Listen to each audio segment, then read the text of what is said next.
Assalamualaikum warahmatullahi wabarakatuh. Salam sejahtera untuk kita semua. Hari ini kita masuk kepada pertemuan 5 dengan topik yaitu wirausaha sukses, kreatif, dan etika bisnis. Kita akan mempelajari apa yang diperlukan untuk menjadi wirausaha sukses dan bagaimana etika ketika kita menjadi seorang pengusaha, ya. Lalu bagaimana kita sebagai pengusaha harus berpikir kreatif dalam menjalani operasional usaha kita, ya. Pertama, sifat-sifat yang perlu dimiliki wirausaha jelas, ya. Yaitu yang pertama yaitu adalah percaya diri. Seorang wirausahawan harus percaya diri. Artinya apa? Percaya diri ini mempercayai kemampuan diri sendiri dan mempercayai bisnis yang kita jalankan, ya.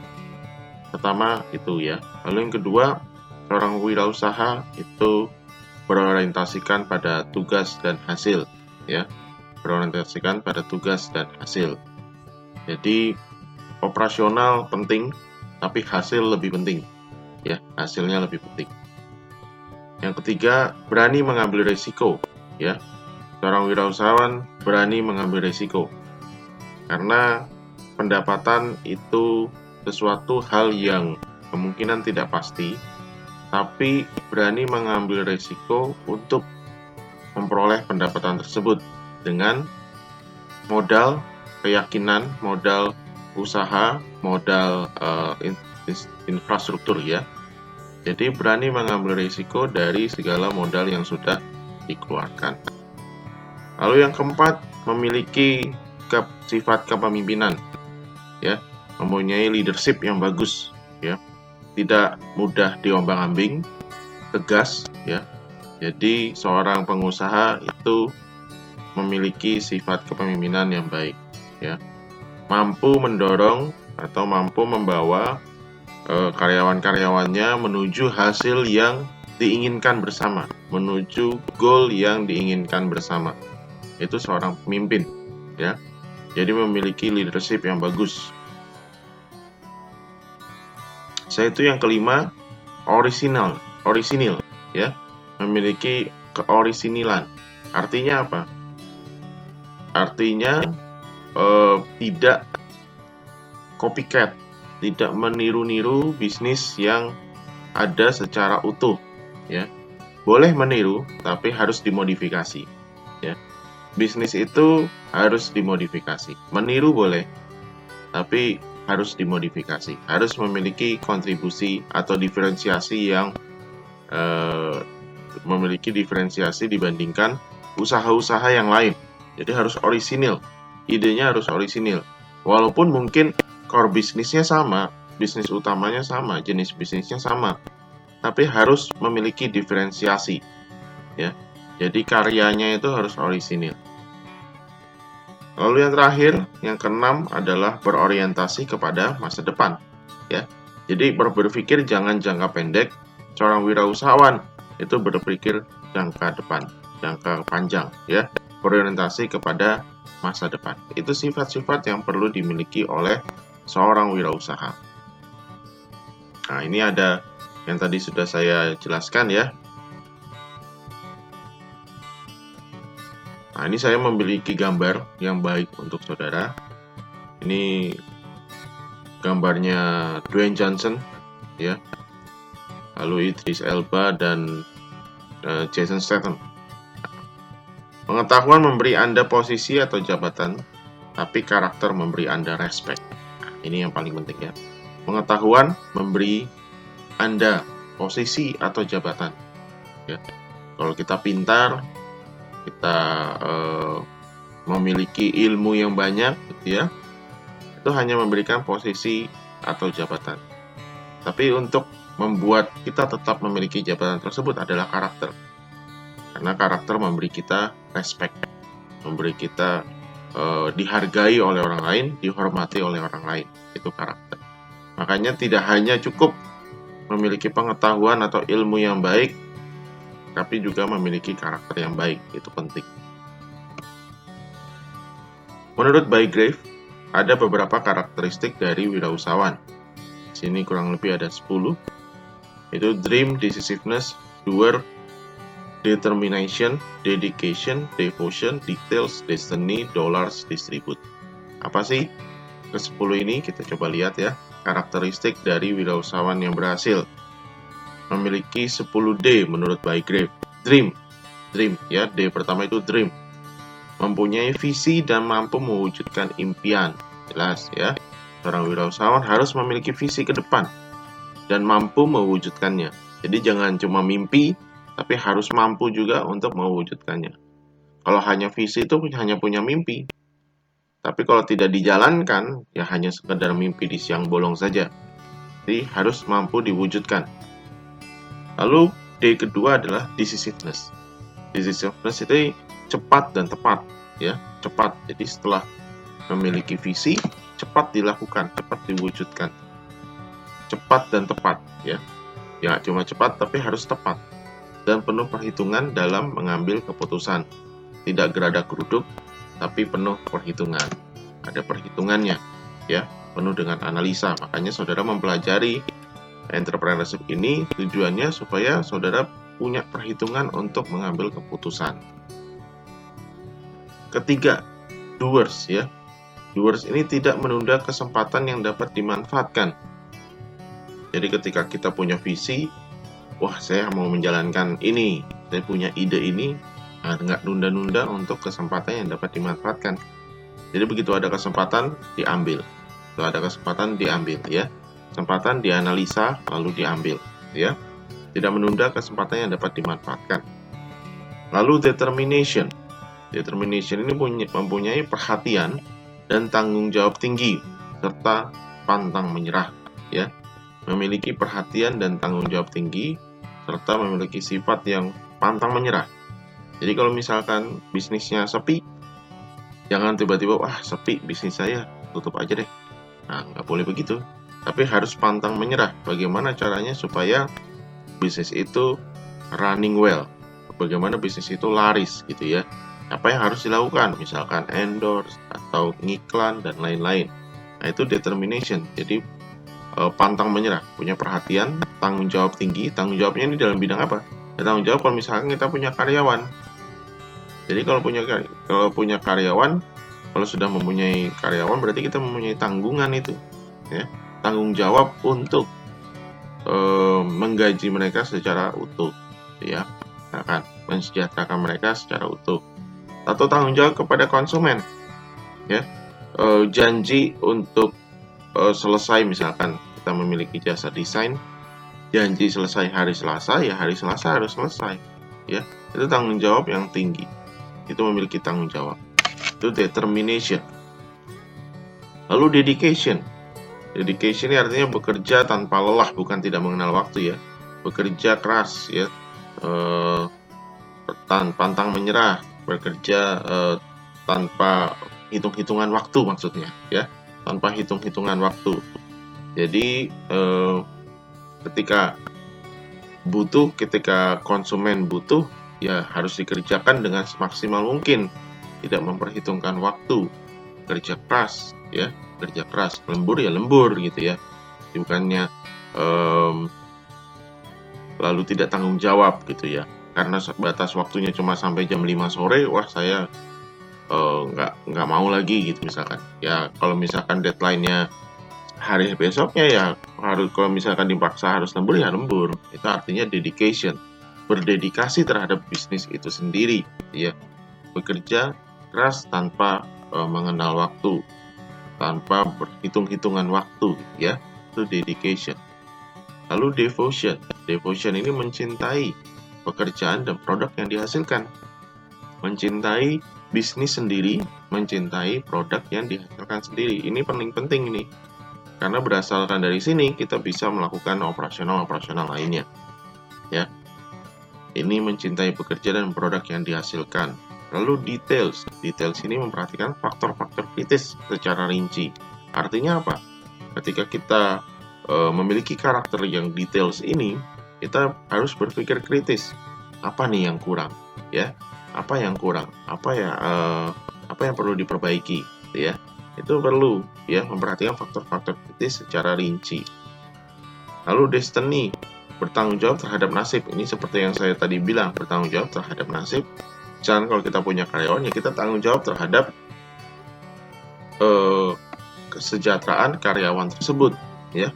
Ini yang paling penting, bertanggung jawab terhadap nasib dan tujuan yang hendak dicapai. Nah, bertanggung jawab juga terhadap tujuan yang hendak dicapai. Kita sudah memiliki visi, sudah punya misinya, sudah punya goals-nya ya. Bertanggung jawab juga terhadap tujuan yang hendak dicapai ya. Berarti itu harus tercapai, goals yang sudah kita susun, tujuan yang sudah disusun ya, target yang sudah kita inginkan ya harus tercapai. Destiny, tanggung jawab untuk dicapai. Lalu dollars ya. Dollars ini artinya tidak sangat mengutamakan mencapai kekayaan. Ya, ini yang paling penting juga harus dimiliki oleh wirausahawan. Jangan jangan berpikir untuk uang saja gitu ya. Tapi juga berpikir terhadap kesejahteraan dari konsumen. Ya, itu yang paling penting. Kalau konsumen senang, puas terhadap apa yang kita jual, produk yang kita hasilkan, itu yang terutama bagi pengusaha ya.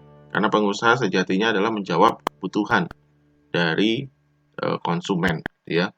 Jadi tidak sangat mengutamakan mencapai kekayaan. Kekayaan itu kan bonus. Kekayaan itu bonus. Ya, kekayaan itu bonus dari usaha pengusaha terhadap memenuhi kebutuhan konsumen ya. Itu yang perlu diperhatikan. Lalu distribut D terakhir adalah distribut, bersedia mendistribusikan kepemilikan bisnisnya. Jadi kalau bisa tidak hanya terpusat pada satu toko, tapi membuat cabang-cabang yang lain ya, mendistribusikan kepemilikan bisnisnya. Misalkan dengan cara franchise ya, franchise atau kerjasama dengan investor lainnya ya, buka cabang di tempat lain supaya masyarakat di tempat atau konsumen di daerah lain itu dapat merasakan produk yang kita buat ya. Jadi distributor itu adalah bersedia mendistribusikan kepemilikan bisnisnya ya. Jadi didistribusikan agar tujuannya supaya lebih banyak orang yang dapat menikmati produk yang kita hasilkan.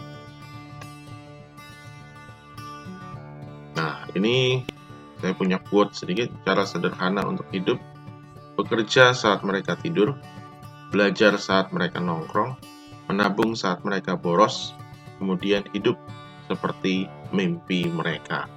Nah, ini sederhana untuk hidup: kerja saat mereka tidur, belajar saat mereka nongkrong, menabung saat mereka boros, kemudian hidup seperti mimpi mereka.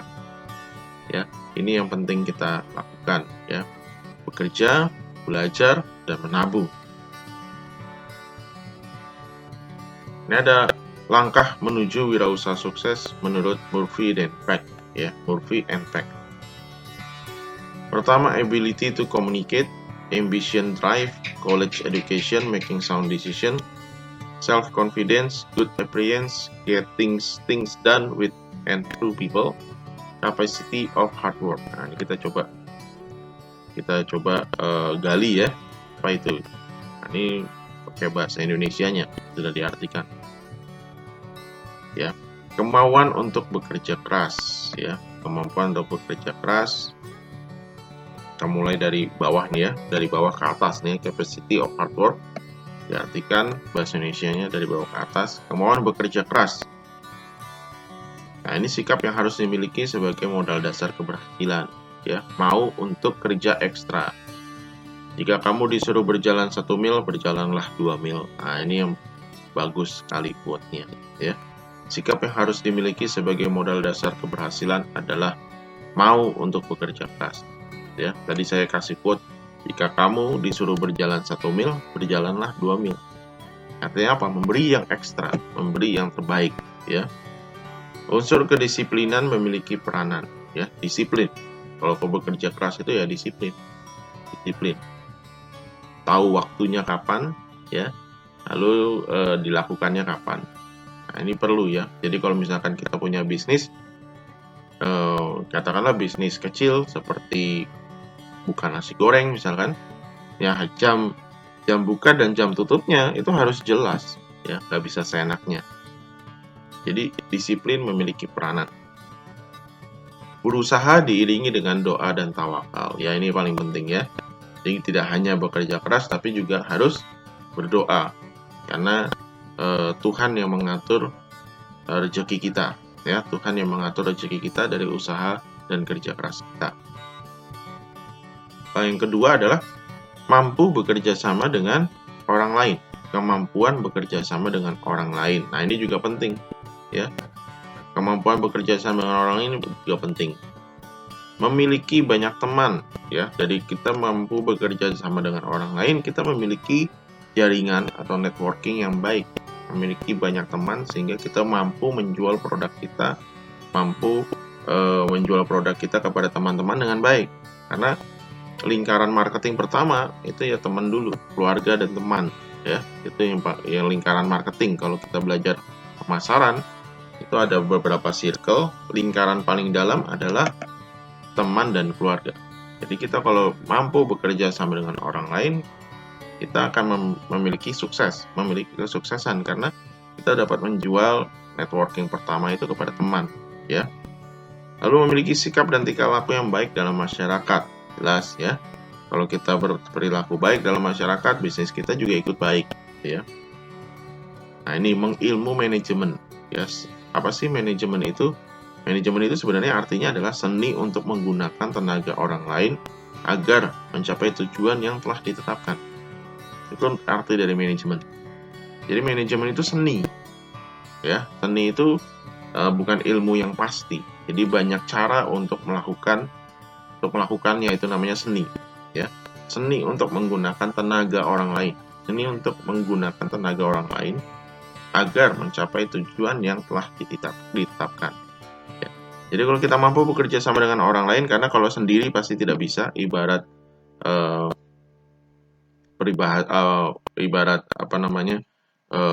pepatah bilang kalau kita sendiri itu mudah dipatahkan, tapi kalau kita bersama-sama susah untuk dipatahkan.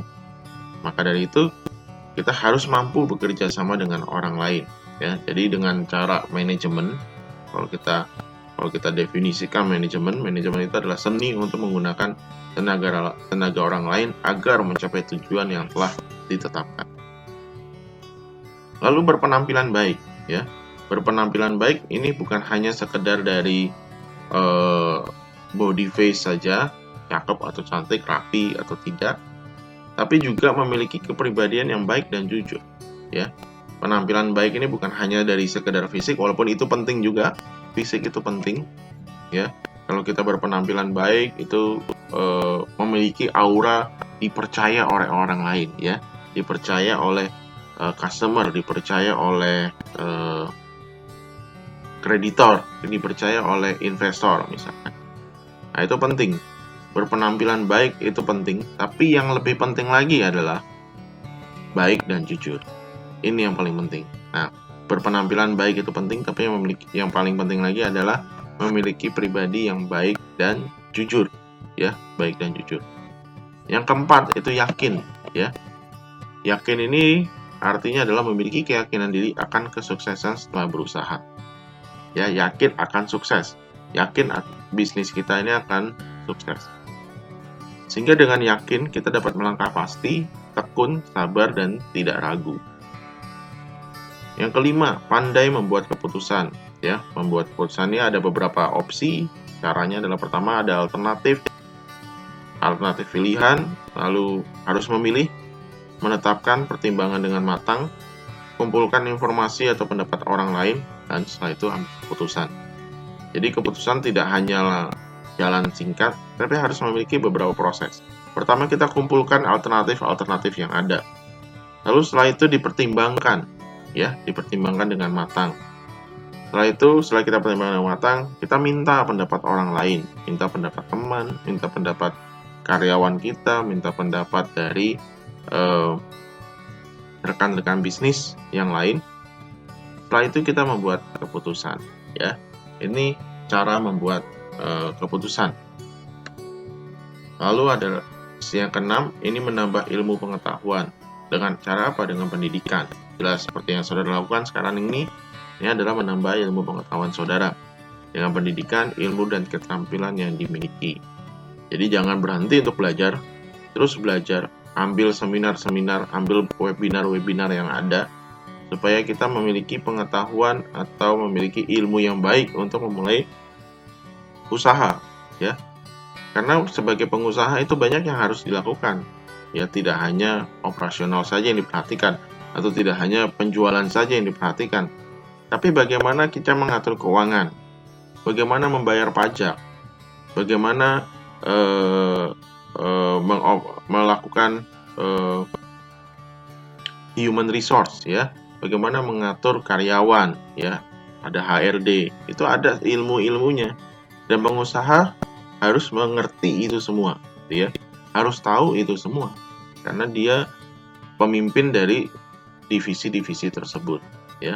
Jadi tidak hanya penjualan saja yang diperhatikan, tapi operasional diperhatikan, lalu keuangan diperhatikan, lalu human resource diperhatikan, ya. Itu yang penting. Lalu yang ketujuh, ambisi untuk maju, tidak loyo dan pantang menyerah, ya. Jelas, seorang wirausaha sukses itu pantang menyerah. 8, pandai berkomunikasi. Nah, ini penting juga. Kalau kita pandai berkomunikasi, mampu mengorganisasikan buah pikiran ke dalam bentuk ucapan yang jelas dan santun dalam tutur-tutur kata, maka kita dapat mengarahkan karyawan kita atau mengarahkan tenaga yang membantu kita untuk mencapai tujuan yang kita inginkan bersama, ya. Harus pandai berkomunikasi. Seorang wirausaha harus pandai berkomunikasi. Nah, ini saya mengambil quote dari Jack Ma, pendiri Alibaba. Belajarlah dari kesalahan orang-orang sukses, bukan dari kisah sukses mereka. Kebanyakan orang gagal karena kesalahan yang sama, sementara jalan kesuksesan setiap orang itu berbeda-beda, ya. Jadi kita harus belajar dari kesalahan orang sukses, bukan hanya dari kisah sukses mereka, ya. Nah, ini kebanyakan orang gagal karena kesalahan yang sama, sementara jalan kesuksesan tiap orang berbeda-beda. Nah, ini quote dari Jack Ma sangat bagus, ya. Jadi kita jangan hanya belajar dari kisah suksesnya saja, tapi kita harus mempelajari kesalahan-kesalahan yang dilakukan oleh orang-orang sukses, supaya kita tidak mengulangi kesalahan tersebut, ya. Ada 4 jenis orang yang berbeda. Kalau orang yang tidak memiliki pekerjaan itu memiliki waktu, time-nya banyak, ya. Tapi dia tidak bisa travel karena nggak punya uang, tidak bisa memiliki uang, money-nya nggak ada. Kalau 9 to 5 job, ya, pekerjaan dari jam 9 sampai jam 5, pekerjaan kantoran nih maksudnya, ini tidak memiliki waktu, tidak memiliki kesempatan untuk traveling, tapi punya duit, ya, punya duit. Kalau self-employee, waktunya mungkin nggak ada, tapi dia bisa travel. Kalau self-employee kan bisa kerja di mana saja gitu, ya. Dia bisa bekerja bebas gitu, ya, di mana saja, bisa punya jalan-jalan, tapi punya uang juga. Nah, terakhir adalah business owner. Kalau business owner, kita sebagai pengusaha, kita punya ketiganya. Punya uang, bisa traveling, punya waktu, ya, punya waktu, punya kesempatan untuk jalan-jalan, punya uang. Itu business owner. Jadi saudara mau pilih yang mana nih? Itu terserah saudara, ya. Ini permainan kekayaan. Permainan kekayaan. Bagaimana caranya supaya kaya? Nah, yang pertama, hilangkan hutang. Level 1 tuh kita harus menghilangkan hutang. Buat budget, ya. Buat budget dan fokus pada perencanaan keuangan yang sudah kita lakukan. Kalau itu sudah berhasil, masuk ke level 2. Level 2 adalah mencari passion. Mencari passion kita, apa nih yang harus dilakukan? Kerja keras. Korbankan dulu kesenangan, ya. Korbankan, berakit-rakit dahulu, bersenang-senang kemudian, ya. Bersakit-sakit dahulu, bersenang-senang kemudian, ya. Kita korbankan dulu kesenangan kita. Susah dulu nggak apa-apa deh, nanti endingnya gue seneng, gitu, ya. Level ketiga, nabung. Meminimalkan pengeluaran. Lalu hargai uang kita, ya, jangan boros. Jangan gampangin, wah besok masih dapat lagi kok, habisin aja hari ini. Ya jangan gitu ya. Level 3 itu nabung, minimalkan pengeluaran, dan hargai uang yang kita hasil kerja keras kita, ya. Level keempat, level selanjutnya adalah menginvestasikan tabungan. Mulai bisnis, ciptakan beberapa sumber penghasilan, ya. Ini permainan kekayaan. Level 1, level 2, level 3, dan level 4. Nah, ini bisa kita contohkan nanti di kehidupan kita sehari-hari. Yaitu ya, tadi sudah wirausaha sukses. Sekarang kita masuk kepada etika wirausaha, ya. Bagaimana seorang wirausaha itu memiliki etika. Nah ya, saya baca saja. Suatu kegiatan usaha haruslah dilakukan dengan etika atau norma yang berlaku di masyarakat, ya. Etika atau norma itu digunakan agar pengusaha tidak melanggar aturan yang telah ditetapkan dan usahanya dijalankan dengan memperoleh simpati dari berbagai pihak, ya. Jadi etika ini penting karena supaya pengusaha tidak melanggar aturan dan usahanya memperoleh simpati dari berbagai pihak. Nah, ini pengertian secara luas. Etika adalah tata cara berhubungan dengan manusia lainnya karena masing-masing masyarakat beragam adat dan budaya. Etika sering disebut sebagai tindakan mengatur tingkah laku atau perilaku manusia dengan masyarakat, ya. Tingkah laku itu perlu diatur supaya tidak melanggar norma atau kebiasaan yang berlaku di masyarakat. Jadi pengusaha jangan nabrak etika, ya. Etika bisnis itu harus ada. Nah, ini pengertian kompleksnya, ya. Etika bisnis ini sangat kompleks dan sensitif, tapi intinya bagi seorang wirausaha itu lebih baik merugi daripada melakukan tindakan yang tidak terpuji seperti berlaku curang, tidak jujur, tidak menepati janji, dan lain-lain. Nah, ini menurut Squell dalam Alma, ya. Menurut Squell itu business ethics is system of oaths, a compilation of principles and rules of conduct based on belief about what is right or wrong business behavior that conform to the principles is ethical, ya. Jadi pada intinya etika bisnis itu sangat penting supaya pebisnis itu tidak melakukan hal yang curang, tidak jujur, dan tidak menepati janji. Ini yang paling penting, ya. Nah, ini etika dan norma setiap pengusaha. Pertama, kejujuran. 2, bertanggung jawab. 3, menepati janji. 4, disiplin. 5, taat hukum. Suka membantu, komitmen, dan menghormati, mengejar prestasi. Ya, jujur. Yang jelas itu yang paling penting, ya. Jujur. Pengusaha itu harus jujur. Jadi produk yang dihasilkan itu orisinil, ya. Dan jujur. Kalau misalkan itu produknya dikatakan isinya adalah 150 liter menurut labelnya, ya isinya memang harus 150 ml misalkan, ya. Jadi kalau misalkan menurut label botol isinya adalah atau beratnya adalah 100 gram misalkan, beratnya adalah 100 gram, ya isinya memang harus 100 gram. Itu kejujuran namanya, ya. Lalu kedua, bertanggung jawab. Tanggung jawab terhadap produk yang kita hasilkan. Apakah produk ini halal? Apakah produk ini memiliki kadar kesehatan yang baik? Ya, itu tanggung jawab. Produk ini basi atau tidak? Misalkan produk makanan, ya. Produk ini basi atau tidak, dan lain-lain. Itu harus tanggung jawab. Harus tanggung jawab. Yang ketiga, menepati janji. Ya. Kalau dikatakan nih, kalau bagi online shop nih, ya, bagi pengusaha online, kalau misalkan janjinya dikirim hari ini, ya hari ini dikirim, gitu ya. Jangan menunda-nunda besok atau 2 hari lagi, ya tepati janjinya. Disiplin, taat hukum, jelas ini taat hukum penting, bayar pajak dan lain-lain. Suka membantu, komitmen dan menghormati, mengejar prestasi. Ini etika dan norma setiap pengusaha. Nah, ini ya, ini ada kasus yang luar biasa. Namanya adalah Vitality Air, ya. Jadi ini menjual udara segar.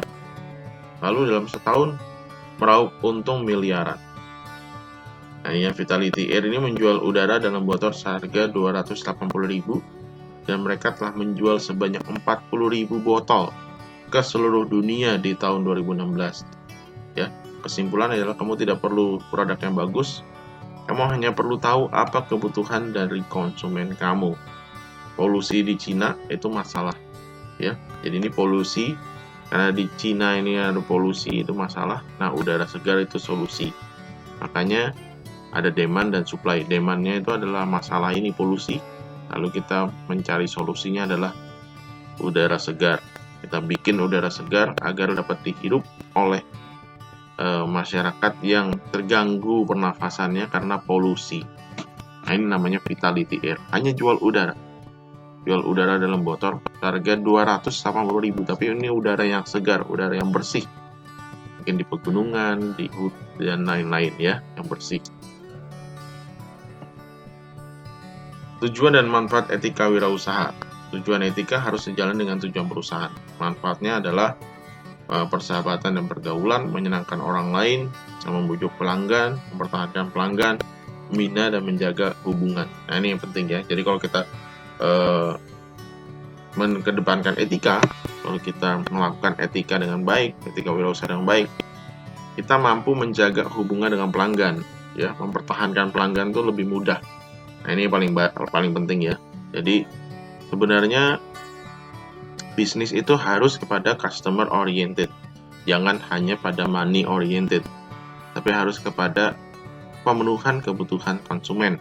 Ya, money-nya nanti akan berjalan, akan mengikuti. Ya, kalau kita berfokus pada pemuasan kebutuhan konsumen, maka money itu, uang itu akan mengikuti pebisnis. Itu saran dari saya ya. Saran dari saya ketika kita melakukan usaha itu jangan hanya money oriented, tapi harus kepada customer oriented, pemuasan kebutuhan konsumen. Maka uang itu akan mengikuti pengusaha tersebut ya. Nah, ini tadi kita sudah bahas bagaimana sikap dan perilaku usaha, ya jujur dalam bertindak, rajin, tepat waktu, tidak malas, murah senyum, ramah tamah, pandai bergaul, fleksibel, suka menolong pelanggan, tanggung jawab, dan rasa memiliki perusahaan. Ya, ini yang perlu kita perhatikan. Pikiran itu mempengaruhi perkataan, perkataan akan mempengaruhi tindakan, tindakan akan mempengaruhi kebiasaan, kebiasaan akan mempengaruhi karakter, dan karakter akan mempengaruhi nasib. Ya. Jadi dari pikiran itu harus bersih dulu. Jadi semua berawal dari pikiran. Nah, pikiran kita akan mempengaruhi nasib kita. Ya. Perkataan, pikiran kita akan mempengaruhi perkataan, perkataan akan mempengaruhi tindakan, dari tindakan yang kita lakukan itu akan menjadi kebiasaan. Kebiasaan yang berlangsung lama akan menjadi karakter, dan karakter itu akan mempengaruhi nasib. Nah, semua bermula dari pikiran. Kalau pikiran kita jernih, pikiran kita baik, tidak jahat, jujur, maka nasib kita pasti akan baik ya. Jadi berhati-hatilah dengan apa yang kamu pikirkan, karena nasibmu ditentukan oleh apa isi pikiranmu. Risiko usaha itu bangkrut dan pailit. Nah, bangkrut itu artinya ya menderita kerugian besar sehingga mengalami kejatuhan ya. Kalau pailit itu kemacetan dalam proses pembayaran ya. Ini ada undang-undangnya nomor 37 tahun 2004 tentang kepailitan dan penundaan kewajiban pembayaran utang. Jadi kalau pailit ini kalau kita tidak bisa membayar utang kita. Risiko usaha pasti ada ini ya, bangkrut dan pailit. Bangkrut dan pailit ya. Seperti pada masa corona ini banyak sekali perusahaan yang bangkrut dan pailit. Ya. Karena lockdown, mereka tidak bisa operasional secara normal, omset pasti menurun drastis malahan, ya. Akhirnya bangkrut dan pailit. Nah, bagaimana caranya agar kita tidak bangkrut dan pailit? Ya, mengatur keuangan dengan baik. Tadi itu yang nabung. Kalau misalkan ada masalah seperti pandemi saat ini, punya aset yang banyak, punya tabungan yang banyak untuk cadangan misalkan 3 bulan atau 4 bulan ke depan. Lalu yang kedua, jangan terlalu tergoda melihat usaha orang lain. Pisahkanlah antara uang pribadi dan uang hasil bisnis kita. Ini paling penting nih. Uang pribadi dan uang hasil bisnis itu beda. Uang hasil bisnis itu untuk perusahaan. Perusahaan itu adalah pribadi. Ya, perusahaan itu adalah anggap saja seperti orang, ya.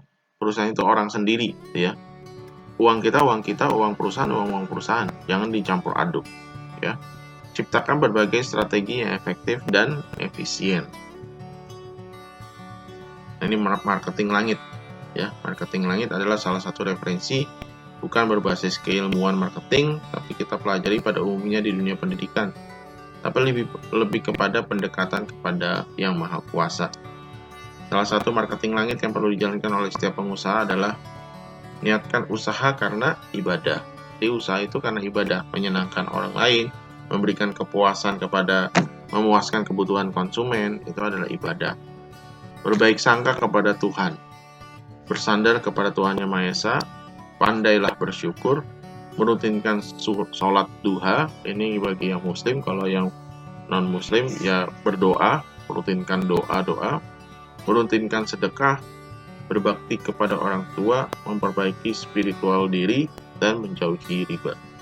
Ya, do the best and God take the rest. Ya, ini akhir dari pertemuan kita hari ini. Terima kasih saudara sudah mendengarkan video pembelajaran ini. Sampai jumpa pada video pembelajaran berikutnya.